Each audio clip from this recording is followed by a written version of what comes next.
الف مبروك للجمهور المغربي والكره المغربيه بالتتويج بكاس افريقيا 2025 اللي تقامت في المغرب واخا من بعد شهرين، ولكن الحمد لله الحق كيبقى حق ولو بعد حين. لجنه الاستئناف الاتحاد الافريقي لكره القدم طبقات المادتين 82 و 84 من لوائح كاس افريقيا للامم. الماده 82 اللي كتقول ممنوع مغادره ارضيه الملعب بدون اذن، والماده 84 اللي كتقول اي فريق كيخالف هذا القانون كيخسر اوتوماتيكمون 3-0.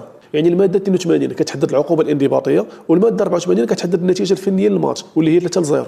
ولكن علاش هذا القرار خرج حتى من بعد شهرين؟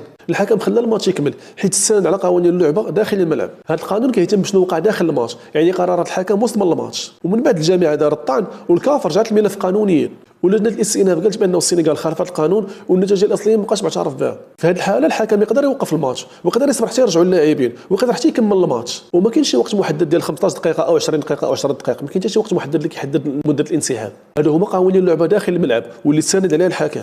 ولكن الكاف عندها قوانين اضافيه ديال الانضباط، ممنوع مغادره ارضيه الملعب احتجاجا، وممنوع مغادره ارضيه الملعب بشكل جماعي باش نضغطوا على الحكم. فإلا وقع هذا الشيء كتعتبر مخالفه اداريه خطيره، والعقوبه كتكون هي الهزيمه ب3-0. غنفسرها بواحد المثال بسيط، بحال مثلا شي تلميذ اللي كيدير الشغب وسط القسم، الاستاذ كيخليه يكمل الحصه، ولكن من بعد كيخرجوا ضد عقوبات من المؤسسه. يعني الانسحاب راه كيتسمى انسحاب وخاص يتعاقب عليه بصرامه، حيت ما يمكنش اي لاعب يخرج من التيران ويمشي حتى للفيسير ويشرب ويدير ستوريات ويرجع وقت ما قال لي راسه، ما يمكنش بطبيعه الحال.